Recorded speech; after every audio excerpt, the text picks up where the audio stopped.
Hi there, Taurus. Welcome to your end of July 2025 General Tarot Update. It's Raina here.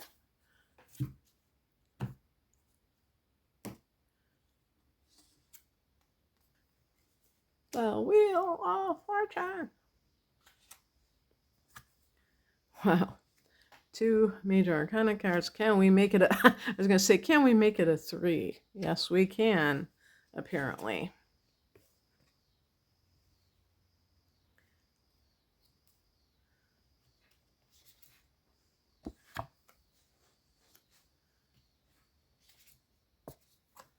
Okay.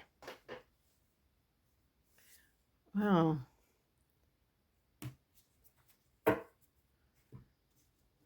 That's very interesting. Okay.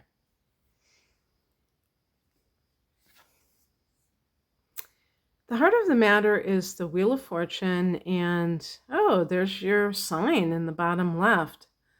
Somebody told me, I mean, they're the 4 elements, but I had asked before, why are they all fixed signs? And I still don't, I forgot about why. So if you know, put it down below, because somebody did explain it, but it escaped my memory. So the Wheel of Fortune is connected to Jupiter, and it's a card of like a twist of fate, a turning point. Maybe your luck starts to improve all of a sudden. So you become aligned, and this is this can be in any area of life. You can meet the perfect person, you could get the perfect job, or this, I'll talk about that in a minute, because that might be an area that maybe this is more on the spiritual level. In the past position, we have the High Priestess. So this is really associated with, getting in touch with your higher self, the spiritual side of life for sure. Interestingly, I don't know about the Rider-Waite deck, but this deck has a cross around her neck, which is kind of interesting. But, Taurus is an earth sign, so you kind of specialize in things of this world. And I'll just do the challenge card. The challenge card is the Ace of Pentacles. The Ace of Pentacles upright. So I'm going to be reading this as a reverse card.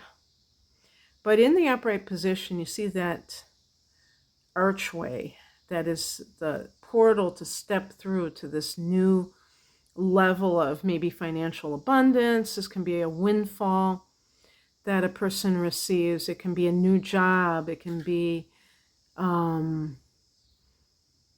maybe it's a new business that you create.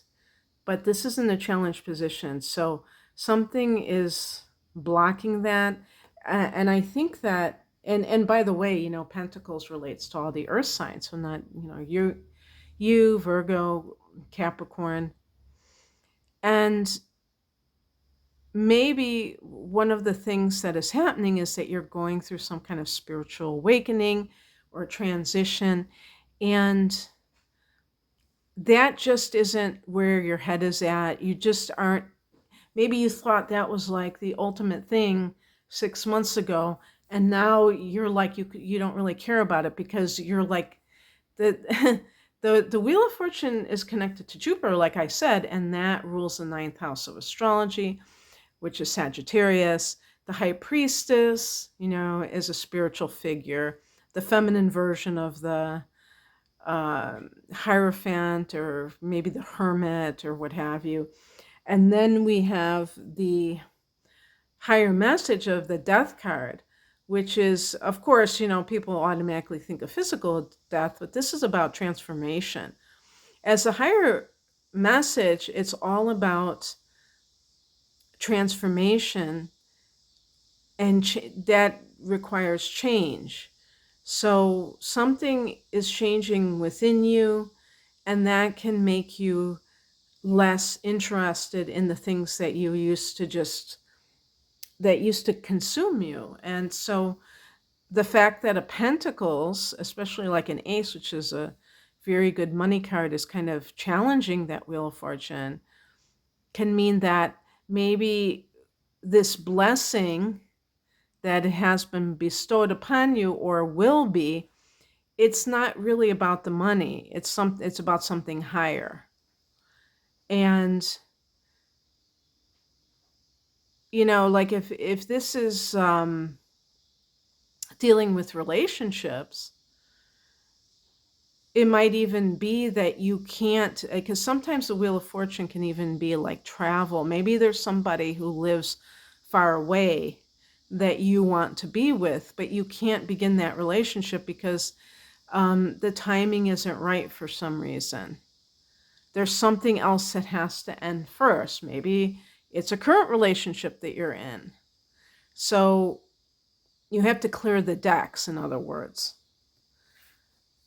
What's coming in is the Nine of Wands. This is a card of setting boundaries, but also you can see the wary look on this woman's face. I said wary, not weary. A lot of people misunderstand the word wary, which means cautious. Weary means tired. Just a little English lesson there. But this is a card of like maybe anticipating that someone is going to give you a call. So if you have, let's say you've recently, maybe the death card is getting divorced. And now you're kind of like on the market. Maybe people that know you know of this. And you may be ready to date or what have you, but the Nine of Wands could see you a little like looking over your shoulder, and like, because someone may try to worm their way back into your life. We are under Mercury retrograde until August 11th. So this reading is for the end of the month. And so definitely Mercury retrograde, you could hear back from somebody from your past. But whether or not they are someone that you should trust is, for you to discern. The outcome is the Ace of Cups. This is some kind of new beginning that is heart-centered. This could be that, let's say, somehow you have had this stroke of luck and you've been able to receive money, even with the challenge of that. Maybe it's maybe you're getting like a partial payment of a payout, for instance, and you're able to take some kind of spiritual course that you've always wanted to take. Train to be a yoga teacher, a meditation teacher, something like that. This is new love coming in for those people where this might be relevant. So really what the Nine of Wands is like, have boundaries so that you know what you're willing to tolerate and what you're not willing to tolerate. And be open if this is appropriate for love to, come into your life, because it definitely could happen.